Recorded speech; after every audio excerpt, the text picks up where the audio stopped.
Mo, thanks for coming on the show today. I said Mo and show. You know what? So this is the best part about what I get to do. This is all going to be on the podcast. I literally said, so people listening, I literally said to her, I'm not going to go Mo and show because it sounds like I'm trying to do a thing. And I wasn't going to say it. And I said it, but here we are. Just I'm came glad right you're out. here. I'm really happy to be here. Thank you for having me. Yeah, we connected through now a mutual friend who I'm speaking at Hmm. their event, and she was like, you two need to know each other, and we just hit it off, and we do a number of similar things, hosting events and retreats, Yeah. and managing a crazy hectic thing to put together, right? Like I have so many, and I don't know about you, I have so many people that come to me and they go, oh, I want to do events. Like, do you Yeah. have a ton of people that say that to you? Oh, and recently in the last 3 months, I probably have had somewhere between 8 to 10 people who have just wanted to volunteer to come along to learn how I do it. Yeah. And they want to do it, but they haven't done it yet. Yeah. So what's Mhm. your advice to them?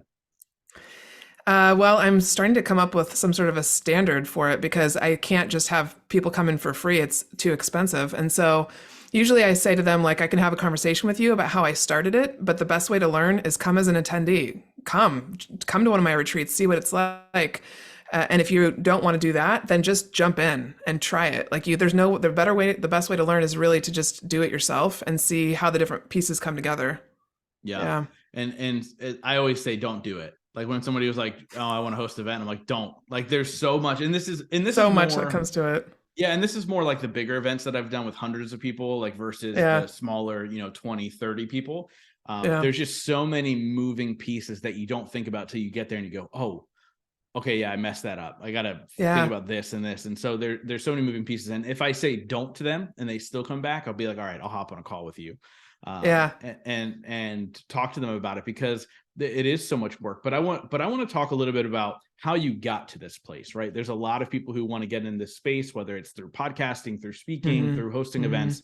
But I feel like there's so much groundwork before you even get to that place. Talk a little bit about how you kind of found yourself here. Yeah. Specifically with events and podcasting. And Yeah, or everything that you're doing yeah, now as an entrepreneur. I got to the end of my rope with where I was at professionally and personally. I just found that my dreams and my vision were bigger than who I was surrounding myself with at the time. And when I get to that point, I wasn't at that point ready to leave my job, but I knew I wanted something more, and I knew I would need to be the one to create it. So I tell people who come to my retreats, it's funny, but these are just as much for me as they are for all of you. I've actually created them because they bring me great joy, and whoever wants to experience something that I want to experience are usually the people that come and attend those retreats. So I just got to this place where I was like, I want higher level learning. I want to surround myself with people who are constantly working to become the best version of themselves. I got really addicted to the freedom that comes from learning more about myself. And so that's really what drove me to get here and be Yeah, here. Yeah. that's amazing. And it's so true. Like I just launched a mastermind and I said the same thing. Like I'm like, this is not a top-down mastermind. Like I'm Yeah. here to learn with you and for us to lift each other up and support each other. As a lot of us are in the same space. It's just whether you're the one willing to take the risk of Yes. putting it out there and facilitating and putting all the pieces together, as we were talking about before I hit record. Now, when you were at your end of your rope, take me back there. What were you doing? Why did you feel like you were at the end of your rope? What was the emotional state at that point? I was about 3 or 4 years into a job that I had. I was a director of operations for a real estate team out of Seattle, Washington. And when I first hopped into real estate, I thought, oh, this will just be temporary because I have my master's in social work and I'm into art, I'm into people. This is not the gig for me. But then I quickly realized that there's so much opportunity in entrepreneurship that I got to learn about all these different aspects of running a small business that I never knew before. So I loved that part. But there were a lot of things like when you're in a small business, as I'm sure you know, everybody kind of has to be on board, or if you're not all going the same direction, it doesn't really work.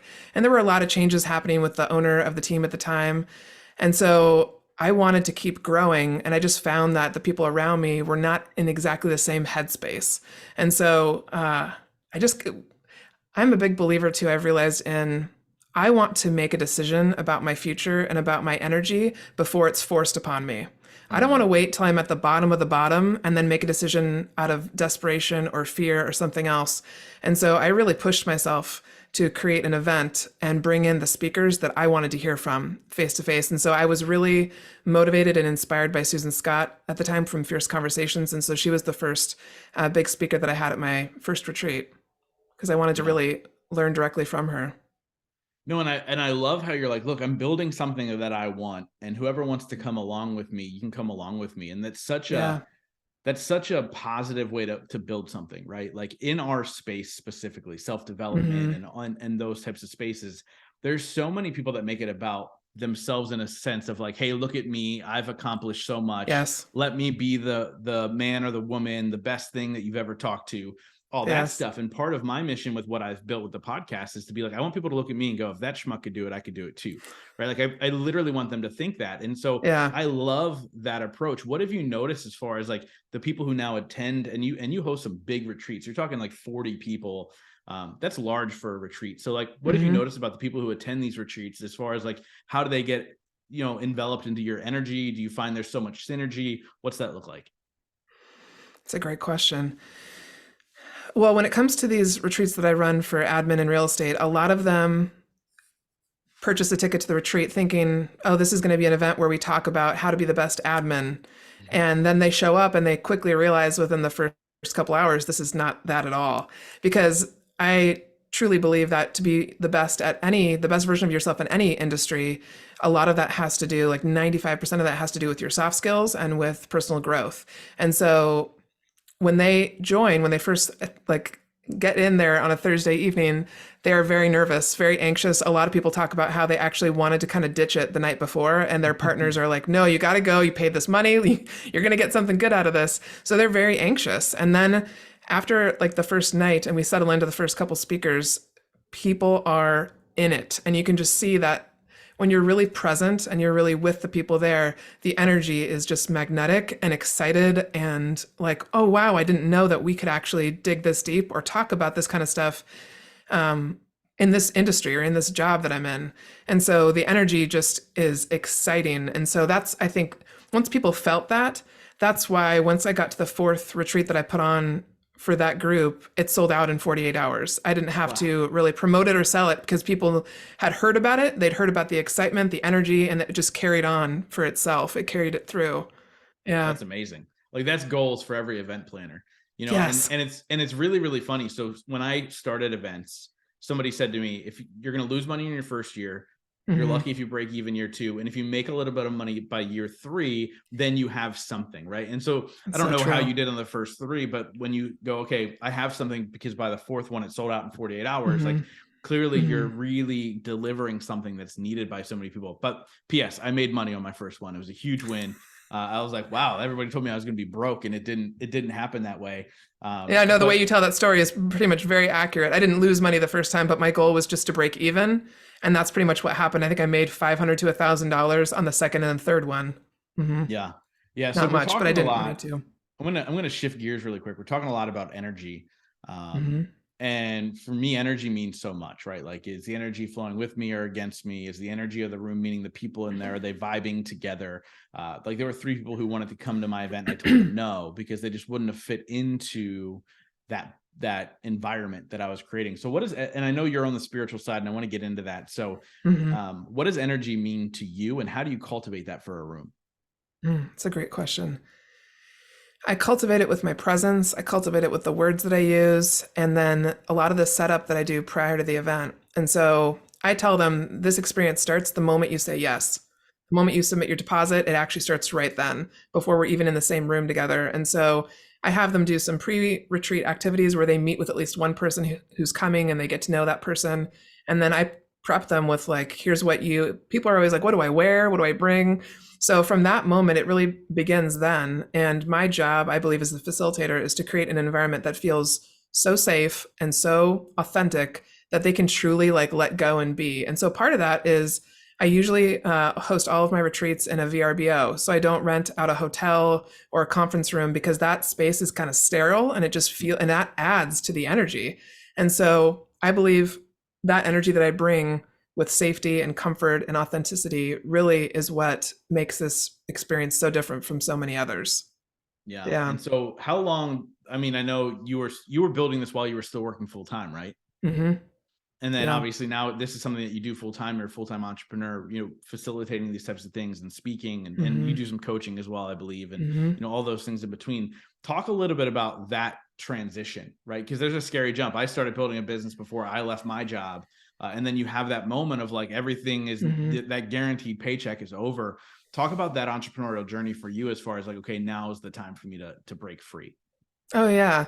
I was not by any means prepared. So if people are a lot of people that I work around like to be uber prepared. So if that means you have 6 months worth of savings in the bank or whatever that is for you, I had enough money in my bank account to last me about a month and a half for my bills. Wow. But what I felt in my body was that this was the time to do it. And it was right after COVID had started. It was about end of May, when I had this conversation with my boss at the time. And I just said, this is the right thing for me to do. I can feel it. And I don't care what the bank says about how much money I have. I don't care if it seems logical or not. I just know that it's time to do it. And so I took that leap. And this was I just decided I don't want to get to the end of my life and regret not having tried a number of different things. And this is one of those things. I want to see if a net appears. I want to see if this feels so much in alignment. Does that mean that this is the right way to go?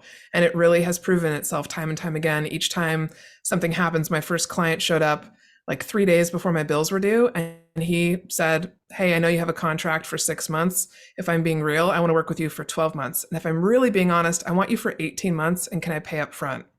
Wow. And that's when my jaw dropped open and I was like, all right, I get it. Whoever's on the other side over there watched me, my grandmother, whoever, somebody wants me to do this. And this is the right thing to do. And those kinds of things have happened for the last 2.5 years consistently. There's always been a net. I've always been caught. And I mean, even to this day, here it is, end of February, I don't have all the money I need for March for my bills. And my body is slowly acclimating and understanding that it's safe. And so that's really been a part of my learning process. Yeah, it's been a journey. It's so true. And entrepreneur money is so different, right? When you do have it, you're like, I still don't have anything, right? Like there's a weird sense of like, I mean, I can tell you now, I have more money saved than I've had ever in my life, but I'm still like, okay, like I got to make sure everything's solid, because you don't know when it could be taken away, right? You have that sense of like, I think there's a sense of pride in making your own money. And I think that's more what it is than fear. Like I did this, like, why would I just waste this after all the hard work and everything that I've put together? So you talk about, I just had this feeling or this intuition to jump, right? And just see what happens. How do you tap into that? Because I think a lot of people have that energy pulling them, but they're too afraid, or they think it's just a dumb idea for me. How do you tap into that and realize, hey, this is the right way for me to go? The thing that really put me over the edge was, again, that when I started doing those retreats, I really had that desire for something more. And so that also meant that I was devouring books. And The Miracle Morning by Hal Elrod was the one that finally pushed me over the edge with meditation and really learning and putting just trying it out. Because for the longest time, I was like, I don't want to get up at 5 a.m. And then I read the book and realized, oh, Hal says you don't have to do this at 5 a.m. But I really decided to give it a go. And so I meditated for just 5 minutes a day, starting at 5 a.m. for the first 40 days. And after about 2 weeks, I started to get this feeling in my body that felt like so relaxed that I had almost like I'd just been to the beach for vacation. And that's when I realized, okay, there's something about this. I don't know what it is. I can't describe it, but that's okay. I'm going to keep doing this. And so then those intuitions and the intuitive thoughts and nudges would come more often. And then I just started following them to test it out. Okay, let me test this and see if it works. And each time I did, it would happen, like something would happen that was unexplainable, that just made sense. And so you can run your own little like game with this. I just encourage people to play with it, to try it, because you never know until you do it. But every single person on this planet has this ability. Yeah. And I think the universe likes when you don't dabble, right? There's a lot of people who dabble in entrepreneurship, and like you talk about that client right at the perfect time who said, hey, I want to work with you for 18 months and I want to pay you up front. Like, first of all, that's a dream. Like that's literally like, whoa, okay, cool. Then first of all, that's them acknowledging that I'm in the right path. Yes. But if you didn't make that leap, that opportunity would have never happened, right? If you I needed to go all full in. Yeah. So absolutely. I'm curious, like as you build all this out and you're now, coming up on 3 different retreats that you're currently selling, right? Which is bonkers. But they look beautiful, by the way. They're tempting, everything about them. that you've created and what you're curating for these individuals that attend. What are you doing now to kind of push through those limiting beliefs as you take on more and more every single month or week or year as an entrepreneur? To take on those limiting beliefs, I'm really. If you have limiting beliefs around it. Oh, yeah. I mean, every single day there's something that pops up that I think I'm still learning to let go of. And like for right now, for instance, for these 3 retreats, I don't have them sold out yet. And so every day I'm like, who's going to come? Who else am I supposed to reach out to? And so a lot of that is just every day getting up, surrendering to the fact that I can't do it all myself and I'm not supposed to do it all myself. I always tell people that I'd rather have a client get somewhere in 1 step than 10. Meaning, like, rather than spinning your wheels like on a hamster on a wheel, I'd rather have you take 1 inspired action and get to the same location with much more ease and flow.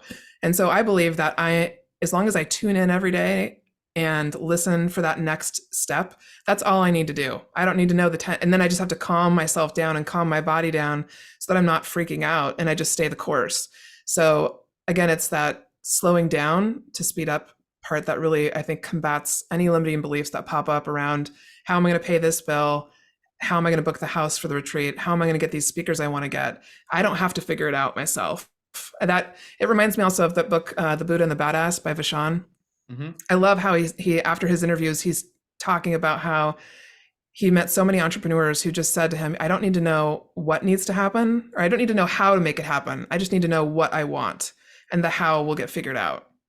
And I really believe and live by that. Yeah, that's beautiful. So you talk about starting this miracle morning and doing 5 minutes of meditation every single day. What does meditation look like for you? And have you expanded beyond those 5 minutes? Because my ADD brain has a real hard time sitting for more than 5 minutes without, like, I got 10,000 things I got to do, especially as, the entrepreneurial day to day, Oh, yeah. The thing that really changed the game for me was using these headphones actually that cover my ears, because I'm very much a sensory person. So if I can feel the sound, that also calms my body down.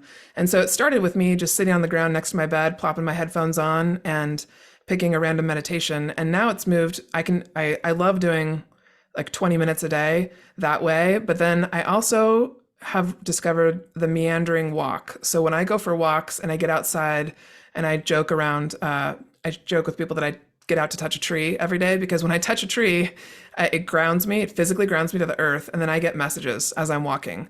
And it's not so much about the exercise as much as it is moving my body and giving my human brain something to do so that my intuitive self can like come through.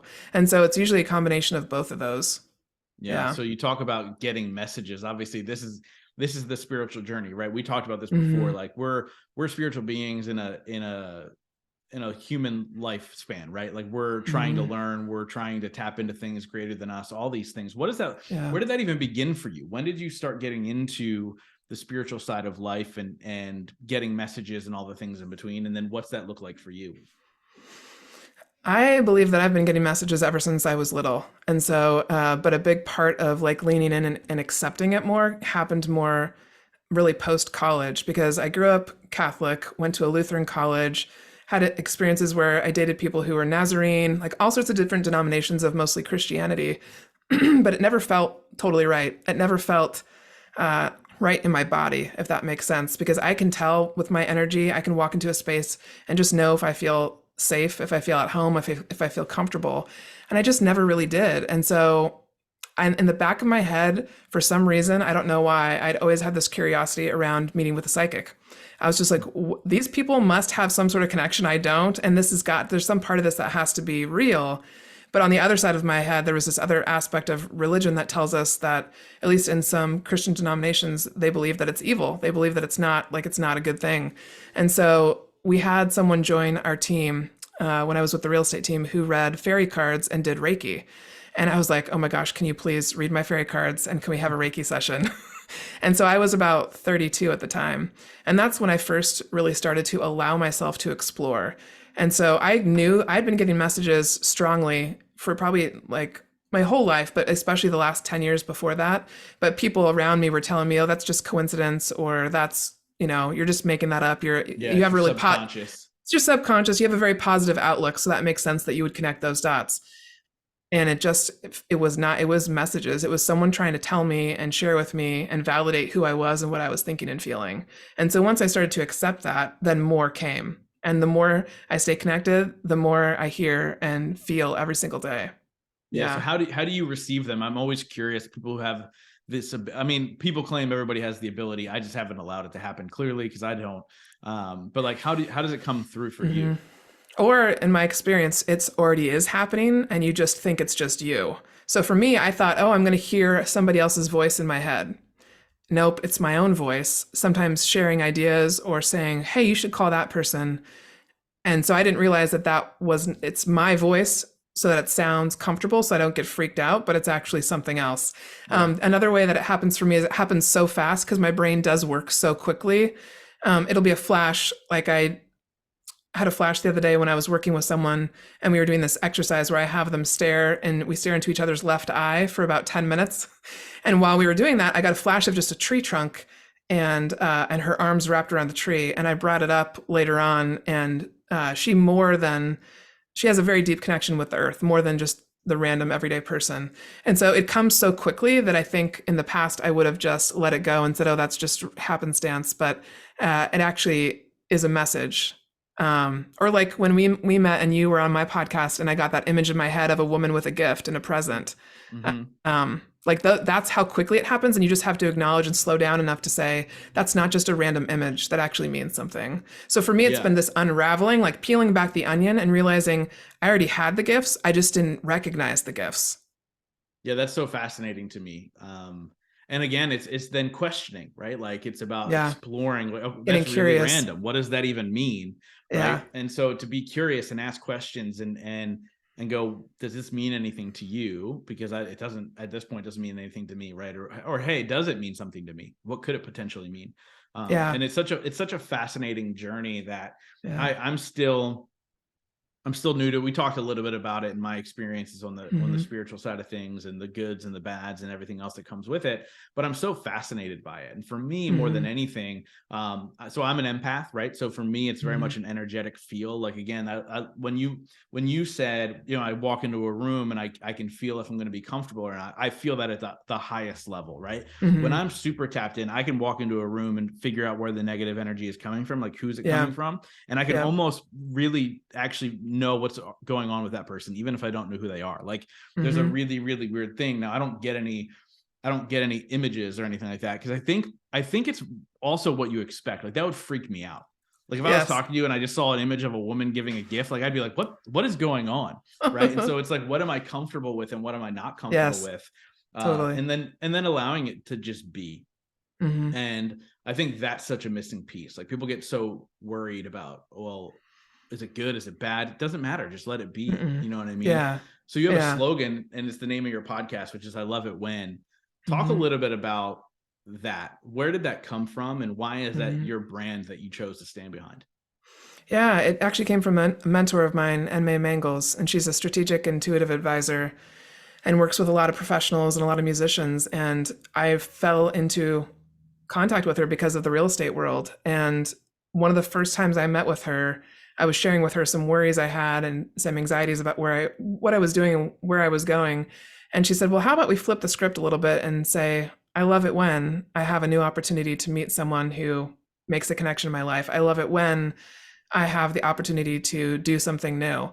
And so she uses this all the time. And I was on GoDaddy.com thinking about like, what do I want to name my business? And I went back to my bedroom because at the beginning of COVID, I started writing all over my wall and I painted and I wrote in Sharpies, different quotes and quotes that really have carried me when there's all sorts of things happening in the world. And so I filled one entire wall with words, and up at the top right-hand corner was I love it when. And so I went back to GoDaddy and I looked it up and it was available. So I bought it. And in my head too, at the time, I'm a big visualizer. And so when I wrote it down, I could already see the marketing in my head. And when I can see the marketing, I'm like, boom, go, easy.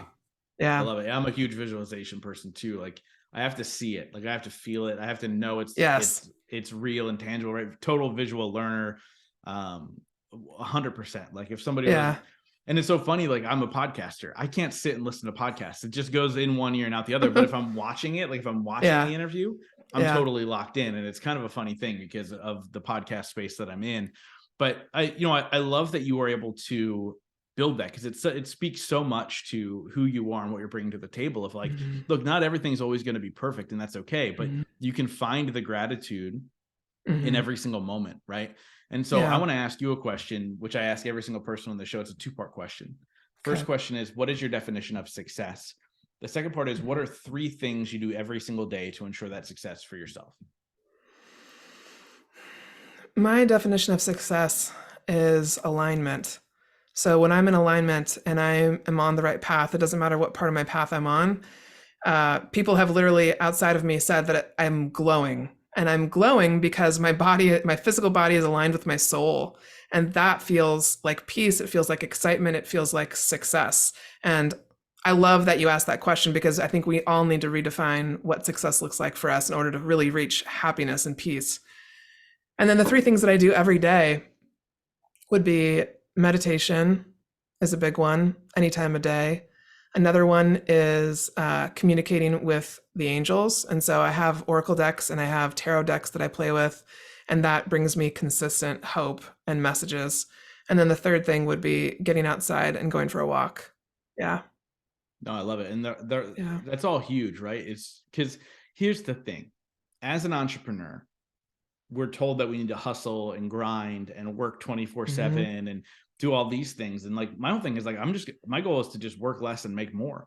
But I know that by doing so, my impact would be greater, right? Because like, in order to make more, your impact is greater. And my part of my success thing is, to have a larger impact, to have my message heard by the right people, all that stuff. And so it completely changes the script of what success is, because once I figured that part out, that like, I'm happy now versus I'll be happy when, right? Yeah. I'll be happy when I get the money. I'll be happy when I get the house. I'll be happy when I get the whatever, right?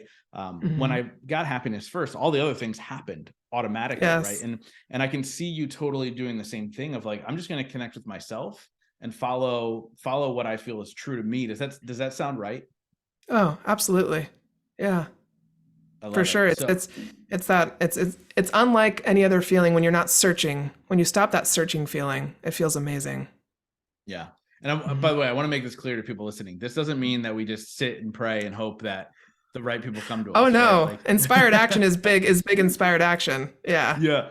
Yeah. It's still a lot of work. And people, when I sold out my first event, we had 165 people there. Wow. In 2019. Somebody was like, how'd you do it? And I was like, I had like 300 one-on-one phone calls and Zoom calls with people in hopes that they would show up, right? Like, there was even part of me at that point going, you know what, just come because I'm your friend, because you know me. Like, just come and hang out, right? Now, obviously, it wasn't a high ticket event, so it was easy for a lot of them.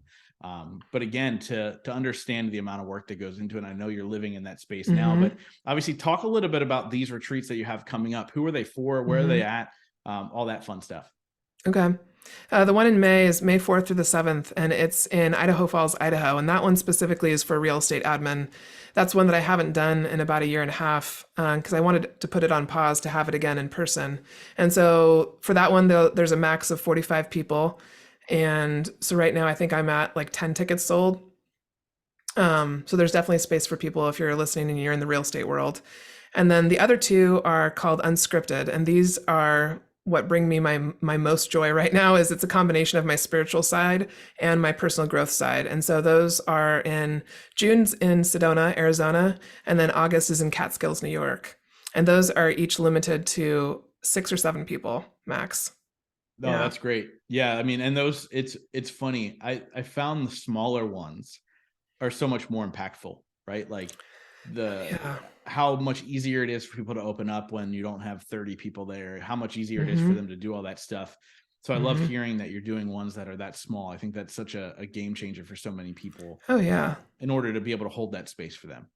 It's very unique. And usually when part of what people want when they come to these retreats is they do want one-on-one time with me. And it's just not possible when it's 40 people strong. It's very different when it's a smaller group. And then I also share with them and recognize like each group is also what makes the event what it is. And so it's not just me, it's the 6 other people that are there, that it's just magnified when it's a smaller group. It's so cool. I love it. So where can people get more Yeah. information about these retreats and more information about you? What's the best place for them to go? Best place is my website, which is just iloveitwhen.org.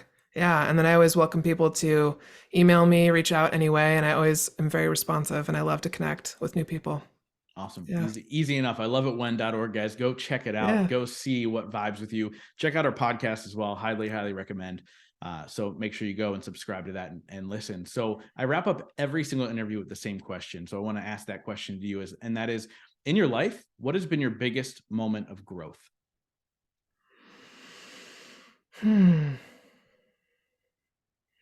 Gosh, there are many. I think one of my biggest moments of growth was I was speaking at an event in Vermont, and at the very end, I said something and I didn't plan to say it. It just came out, and it was, now that I look back, it was probably just something I channeled. And at the very end of it, I said, "Thank you so much." And people stood up and clapped, and I have that image in my head and realized, oh, this is what I'm supposed to do with my life. At least this is part of it. I had this feeling in my body that I always go back to whenever I'm having a moment of like, should I keep doing what I'm doing? I go back and remember that, and no, this is part of my mission. And that was a big push before I left and started my own business. That was a push for me to keep going, and I'll never forget it. I love it. Mo, thank you so Yeah. much for coming on and sharing your journey with my audience. And thank you for putting yourself out there and being the person who puts these together. I know firsthand all the amount of work that goes into it. And so kudos to you for being able to do that and holding the space for so many people. I can't wait to see where it goes for you in the future. Oh, thank you. Thank you for having me.